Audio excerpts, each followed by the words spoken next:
जो अकेलापन नहीं है, ये भगवान ने आपको स्पेशल चुना है।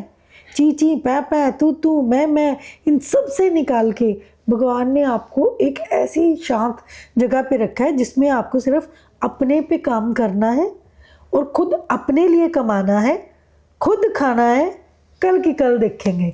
एंजॉय करो बस। एक दिन बैठ के मैंने अपने मन को समझाया कि मेरी ना माँ है, ना मेरा बाप है, ना मेरे पास कोई ऐसा रिश्ता है कि अगर मैं रोऊंगी तो मुझे चुप करवाने आएंगी। मैं तो यही सोचती हूँ, अगर आप में हिम्मत है ना, आप में गट्स है, किसी की हिम्मत नहीं है कोई आपको सता जाएगा। किसी की हिम्मत नहीं, आप अपने आप पे विश्वास रखो, अपने आप पे हिम्मत रखो। मैं तब किसी से डरूंगी जब मैं खुद वीक होंगी या मैं गलत होंगी। अगर उसने जन्म दिया है तो कर्म भी तो दिए होंगे ना। तो अगर वो जन्म लेके आए हैं तो कर्म भी अपने लेके आए हैं। भगवान ने मेरे को मेरे लिए टाइम दिया है कि नहीं बच्चा, तू अपने लिए टाइम निकाल, अपने पे वर्क कर। अकेलापन एक ऐसा शब्द जो ज़्यादातर लोगों को डरा देता है। जब हम अकेलेपन की बात करते हैं तो हमारे मन में आता है डर, तनाव, और बहुत सारे लोग अकेलेपन से घबराकर सुसाइड भी कर लेते हैं। ये तो रही बहुत सारे लोगों की बात, लेकिन ऐसे भी कई लोग हैं जो अकेलेपन से घबराते नहीं हैं। हम ये कह सकते हैं कि उन्होंने साबित कर दिया है कि अकेलापन कमजोरी नहीं, ताकत है। इस अकेलेपन के साथ ही उन्होंने जिंदगी को जिया है, उन्होंने अपने प्रोफेशन में कामयाबी हासिल की है, उन्होंने अपने परिवार को संभाला है और ये साबित कर दिखाया है कि अकेलेपन से डरना नहीं चाहिए। अगर आप चाहें तो अकेलेपन को एक सच्चा साथी बना सकते हैं। इसी पर मैं आज बात करूंगी और मेरे साथ है एडवोकेट गीतांजलि बाली। बहुत बहुत स्वागत है आपका मैम। बहुत बहुत शुक्रिया रीना जी, आपका बहुत बहुत स्वागत है। Thank you. आपके चैनल के सारे दर्शकों को मेरी तरफ से नमस्कार जी। मैम, सबसे पहले मैं ये बात पूछना चाहती हूँ कि आप एक लड़की, माँ बाप का साया जी आपके सर से उठ गया जी, एक भाई वो भी इस दुनिया को छोड़कर चला गया जी, इस दुनिया में रिश्ते मिले वो भी कामयाब नहीं हो सके।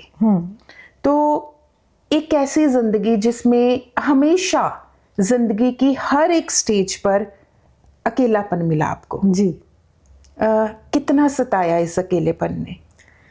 रीना, अगर मैं ये कहूँगी कि अकेलापन ये मेरे को कभी नहीं खला या मेरे को कभी तकलीफ नहीं दी तो ये गलत होगा।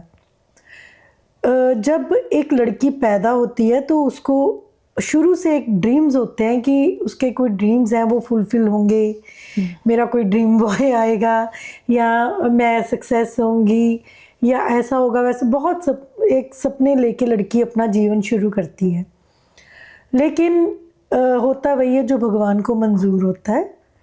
तो मेरी बैड लक थी कि मेरे पेरेंट्स जो वो बहुत जल्दी चले गए दुनिया से, और मेरे छोटे भाई बहन थे और मेरी रिस्पॉन्सिबिलिटी थी कि मैंने अपने भाई बहन की केयर करनी है या उनको संभालना है। तो चलो, मैं बहुत खुश हूँ कि आज मेरी जो सिस्टर है छोटी, शी इज़ हैप्पीली मैरिड। और अनलकीली मेरा जो ब्रदर था वो मेरे पेरेंट्स के जाने से मतलब उभर नहीं सका और ही कमिटेड सुसाइड।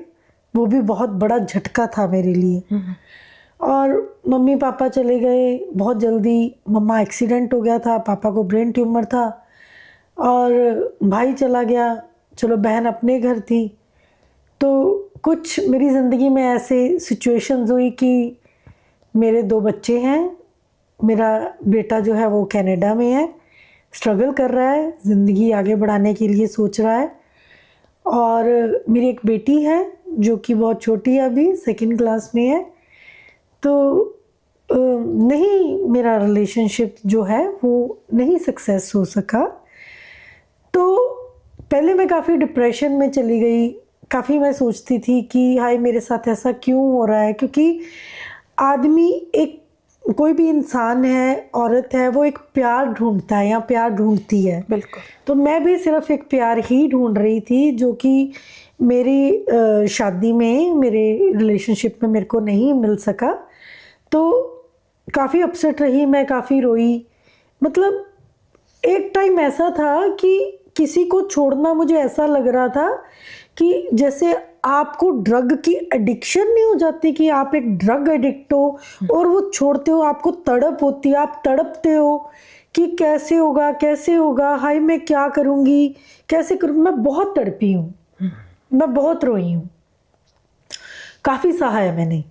फिर मेरी बेटी भी हुई, मैंने अकेली ने अपनी बेटी को जन्म दिया है। और अकेली ने, मतलब मेरी बहन थी मेरे साथ वाइल्ड माई डिलीवरी, तो अकेले ही मैंने पाला है। पर फिर मैंने अपने आप को संभाला।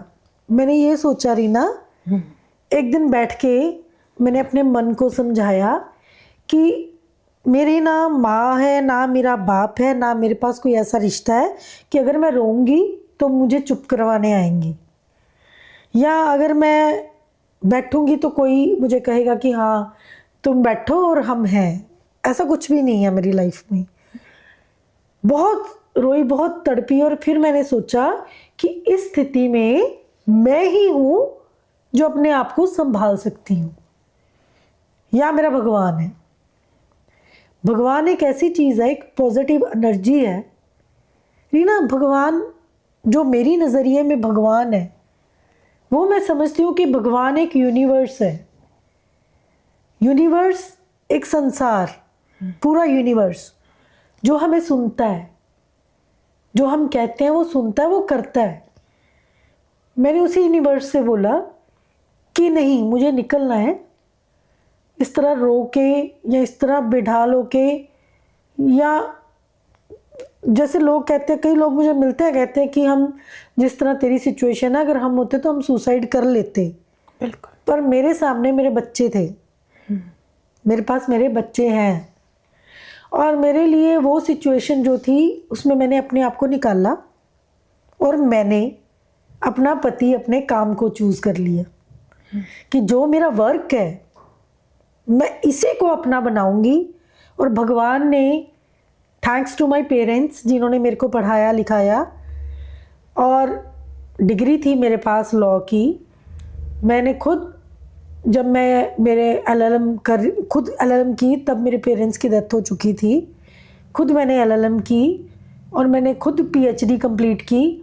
पर एक टाइम ऐसा था जब मेरे को पीएचडी की डिग्री मिलनी थी, तो वो मेरे फादर का सपना था कि मेरी बेटी हमारे ख़ानदान में सबसे ज़्यादा पढ़े। वो मोमेंट ज़रूर था जब मैं सबसे ज़्यादा मिस अपने पेरेंट्स को कर रही थी, खास करके अपने फादर को। कि मेरे पापा होते तो मैं कहती कि पापा आई हैव डन इट। तो बस फिर मैंने अपने आप को संभाला। मैंने अपने काम को ही अपनी लगन दी, अपना पूरा टाइम दिया। जो टाइम मैं रो के निकालती, जो टाइम लोगों की तरह नशे करने लग पड़ती, या जो टाइम मैं वेस्ट करती किसी से अपने दिलों की बात कह के, चुगलियाँ करके, यहाँ वहाँ बैठ के, या कोई और काम करके, वही टाइम मैंने अपने काम को दिया। मैंने सारी रात, जब भी मेरे को तड़पन होती थी या मेरे को फील होता था, मैं अपनी किताबों को लेके बैठ जाती थी। एक बहुत प्यारी बात मुझे इसी रिलेशनशिप से सीखने को मिली थी कि मेरे फादर कहते हैं कि सब कुछ बुक्स में है, सब कुछ किताबों में है। तो मैंने वही बात अपने ऐसे बांध ली कि सब कुछ बुक्स में है, तो मुझे बुक्स से सब कुछ सीखना है, मुझे बुक्स से सब कुछ करना है। और मैंने अपनी पूरी लगन, अपनी मेहनत दी। मैं अपनी गलतियों से, मैं किसी को दोष नहीं देती कि कोई गलत था, मैं कहती हूँ मैं ही गलत थी। मैं किसी को ब्लेम क्यों करूँ?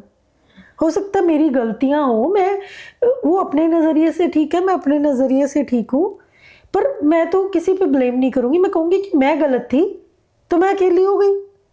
पर मैंने उस अकेलेपन को अपनी पावर बनाया। मैंने सोचा कि भाई, जो लोग रिलेशनशिप में रहते हैं वहाँ भी क्या चल रहा है, तू मैं तू मैं। शाम को इकट्ठे हो गए, ये कर दिया, वो कर दिया, ऐसा कर दिया, वैसा कर दिया। तो उसमें क्या बच्चे हैप्पी हैं? बिल्कुल। क्या ऐसे रिश्तों में बच्चों का फ्यूचर है? मैं रो ही जाऊं, डिप्रेशन में रहूं, टेंशन में रहूं, तो उसमें मेरे बच्चों पे या मेरी जो फाइनेंशियल स्टेटस है उस पर क्या असर होगा? अगर मेरे पास कोई नहीं है तो अगर मैं रोती रहूं, डिप्रेशन में रहूं, मैंने सिर्फ ज़िंदगी में एक बात समझी है कि अगर हम बंदों का बराबर कहते हैं कि हम बंदों के बराबर है, बराबरी करते हैं उनकी, तो हम कमाई में क्यों नहीं कर सकते? है ना? ये तो नहीं है कि जब मैं लड़कियां देखती हूँ कि हमने लड़के ढूंढने शुरू कर दिए कि ये मेरा खर्चा उठाएगा, वो मेरा खर्चा उठाएगा। क्यों भाई? अगर मैं इक्वली क्वालिफाइड हूँ एक बंदे के, अगर कोई बंदा है, कोई वकील है, मैं इक्वली उसके क्वालिफाइड हूँ, तो मैं वो अर्न क्यों नहीं कर सकती जो वो करेगा? बिल्कुल। मैं किसी को क्यों ढूंढूं कि ये आएगा या वो आएगा या ये मेरा खर्चा देगा? क्यों देगा? मैं अपना खर्चा खुद करूंगी। जी। मैं अपने बच्चों को इस ईमानदारी से पालूंगी कि कल मेरे बच्चे ईमानदारी से कहेंगे कि हमारी माँ ने सारी उम्र मेहनत की है। कभी अपनी किस्मत के साथ गिला नहीं हुआ? नो। या भगवान के साथ कभी शिकायत नहीं की कि मेरी किस्मत ऐसे क्यों बनाई? नहीं। हम जब पैदा होते हैं ना, तो भगवान ने हमारी डेस्टिनी पहले ही लिखी होती है। मैं कौन हूँ, मैं कैसे धरती पे आई, कैसे मेरा जन्म हुआ, कैसे मैं बड़ी हुई और कैसे पढ़ी लिखी, जो भी है भगवान ने अगर मेरे को शायद इसीलिए यहाँ रखा है कि उसने मेरे को एक नई पहचान देनी है। अगर उसने आज मुझे अकेली नहीं मैं कह सकती, मेरे साथ दुनिया जुड़ी है। वो लोग जिनको मैं बरी करवाती हूँ, वो लोग जिनको मैं कोई रिलीफ दिलवाती हूँ, वो मुझे कितनी दुआएं देते हैं।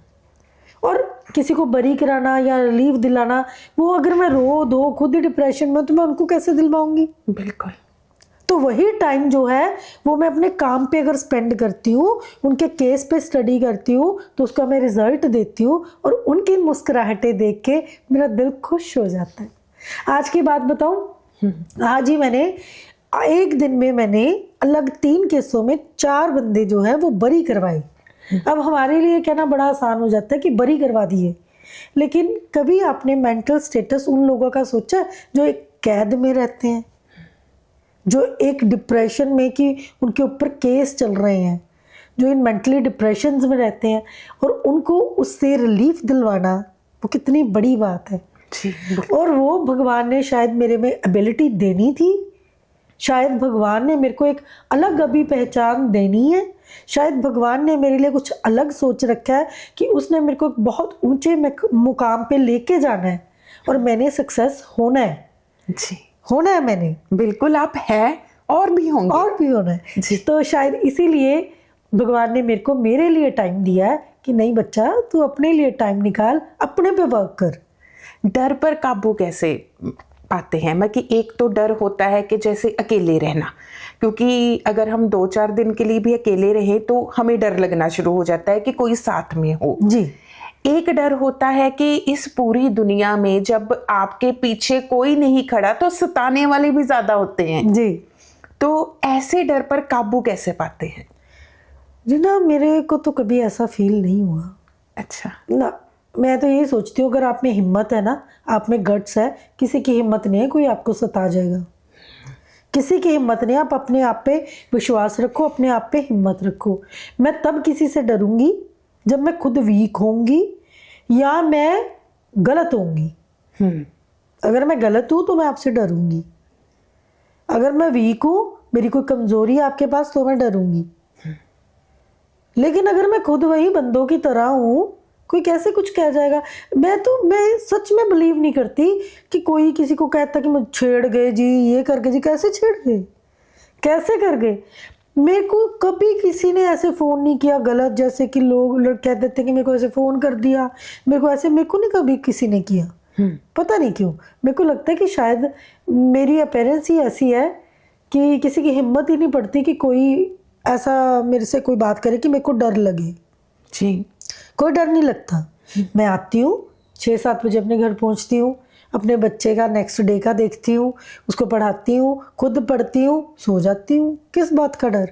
सुबह फिर उठो 5 बजे, बच्चे को तैयार करो, स्कूल भेजो, खुद काम पे जाओ। बहुत इंजॉयमेंट है काम में। इतनी बोल्डनेस, इतनी मजबूती, इतनी हिम्मत कहाँ से आती है? क्योंकि ना ज़्यादातर लोग तो डरते ही रहते हैं, दुनिया क्या कहेगी, ये कर लिया दुनिया क्या कहेगी, दुनिया क्या सोचेगी, इसी बात को लेकर जो है वो परेशान रहते हैं और अपनी ज़िंदगी में बहुत सारे स्टेप जो है वो नहीं उठा पाते हैं। तो आप में इतनी बोल्डनेस है और आप किसी पर ब्लेम भी नहीं लगा रही और आपकी ज़िंदगी में जो भी मुश्किलें आई आप एक्सेप्ट कर रही हैं और उन्हें हरा रही हैं मुश्किलों को। बिल्कुल। तो इतनी हिम्मत कैसे आती है आप में?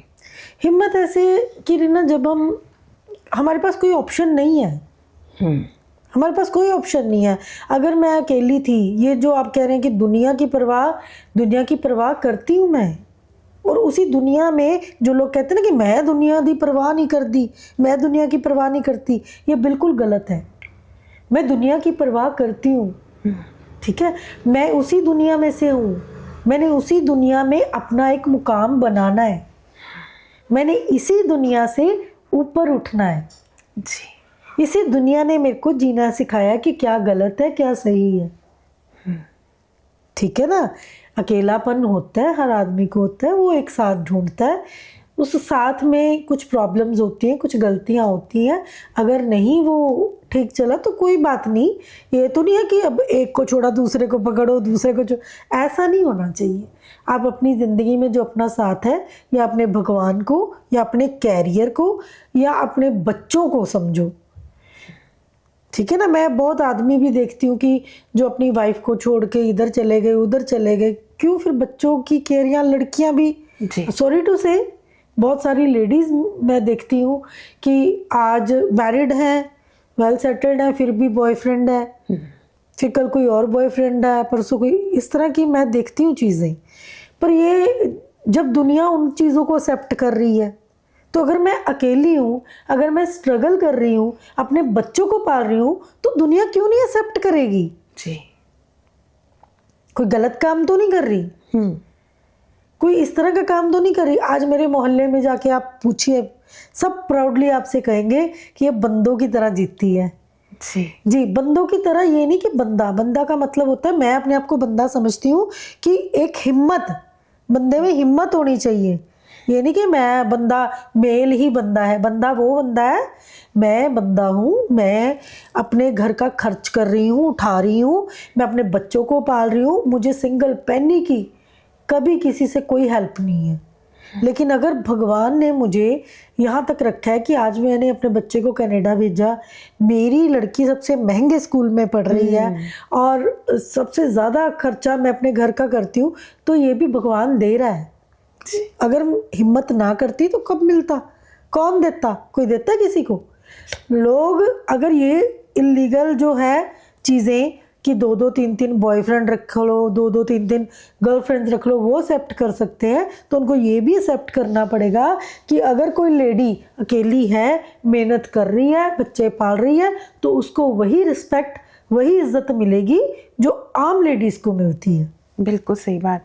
मैं बताना चाहूँगी दर्शकों को कि एडवोकेट है मैम बाय प्रोफेशन, लेकिन इन्होंने बहुत सारे काम किए हैं, अब भी साथ में करते हैं। मैं चाहती हूँ कि आप दर्शकों को ज़रूर बताएं ताकि लोग समझ सके काम कोई छोटा बड़ा नहीं होता। नहीं, मेरी ज़िंदगी में शुरू से यही है।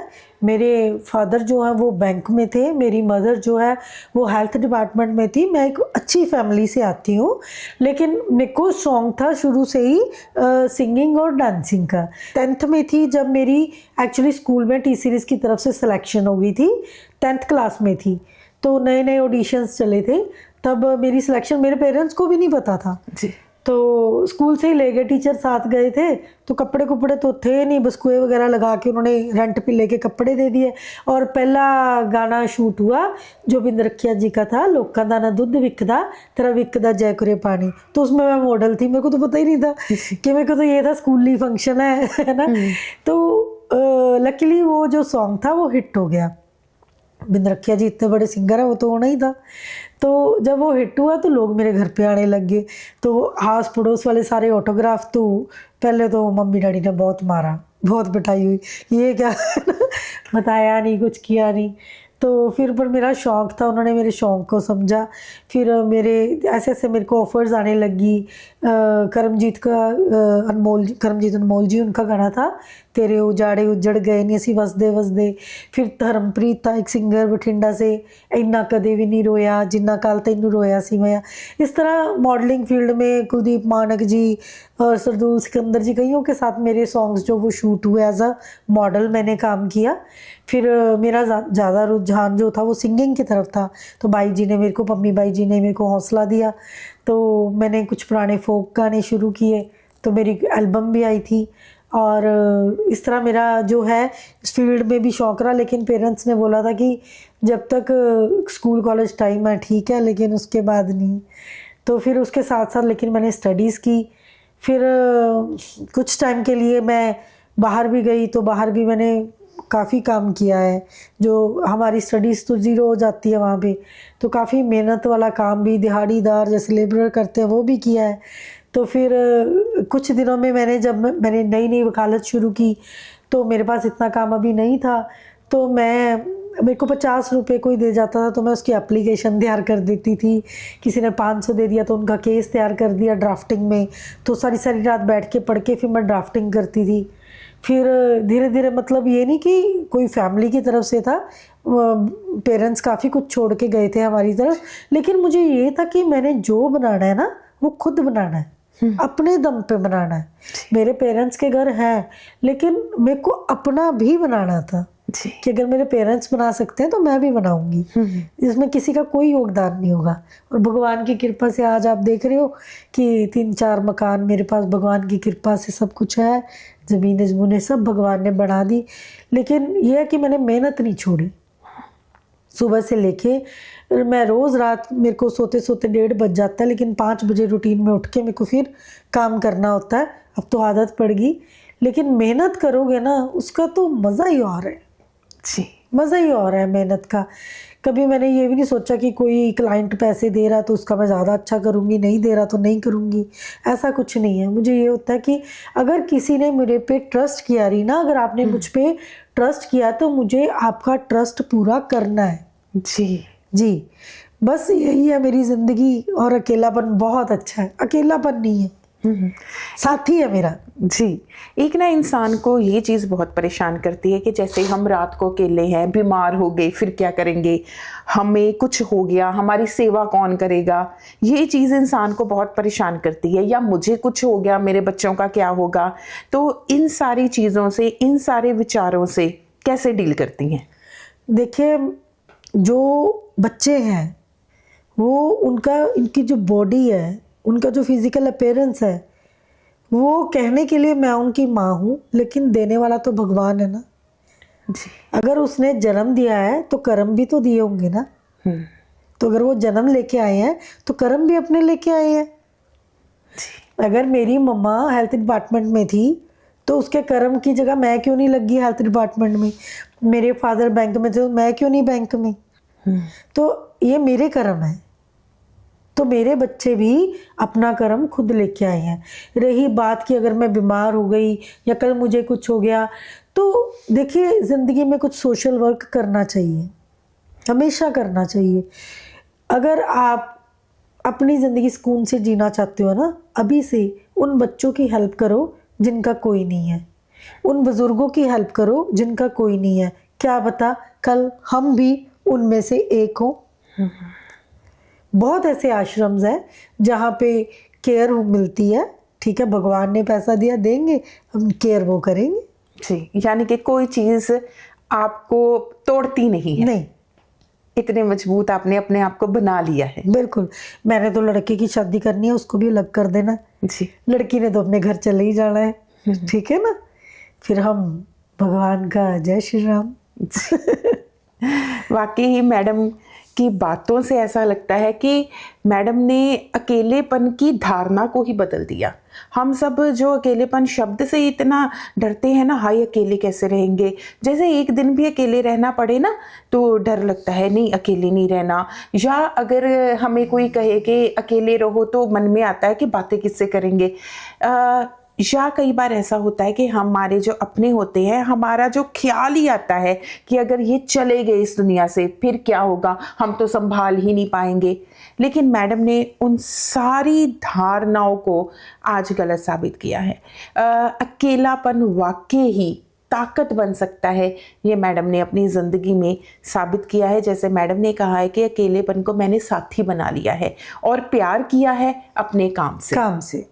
अपना काम करो, वही अपने आप को इम्प्रूव करना है बस। जी, मैं आपकी चुगली करूं, उसकी चुगली करूं, किसी और के बारे में सोचूं, वही टाइम मैं अपनी इम्प्रूवमेंट में लगाऊंगी। अब देखिए, अब मैं सोच रही हूँ कि मैं ना आयुर्वेदा में भी एक डिग्री करने वाली हूँ। अच्छा। तो मैं उसमें एडमिशन लूंगी कि चलो मेरी पीएचडी लॉ में हो चुकी है, अब मैं आयुर्वेदा में एडमिशन लेके उसकी स्टडी करूंगी। और जो इम्प्रूवमेंट मैं अपने में कर सकती हूँ या मैं किसी के लिए कुछ कर सकती हूँ, मैं वो करूँगी। बहुत खूब। और मैडम के साथ बात करने का हमारा मकसद ही यही था कि बहुत सारे लोग ना अकेलेपन को एक सज़ा मानते हैं, उससे घबराते हैं जी। और बहुत सारे लोगों ने सुसाइड किया है सिर्फ अकेलेपन से घबरा कर। तो हम चाहते थे कि अकेलेपन से घबराइए मत। ऐसे लोग हैं जिनको देखकर, जिनको सुनकर हमें ताकत मिलती है और ये एहसास होता है कि जिंदगी जीने के लिए मिली है। मैडम, आपने अपना कीमती समय दिया, आपका बहुत बहुत शुक्रिया। बहुत बहुत जाते जाते कोई मैसेज जरूर दे दीजिए। बस मैं आप सबको यही मैसेज दूंगी। देखिए, मेरा जो भाई था उसने खुद सुसाइड किया अकेलेपन से तंग आके। जो अकेलापन है वो भगवान ने आपको अकेले रहने के लिए चुना है, ताकि आप उसको याद करो, अपने आप को इम्प्रूव करो।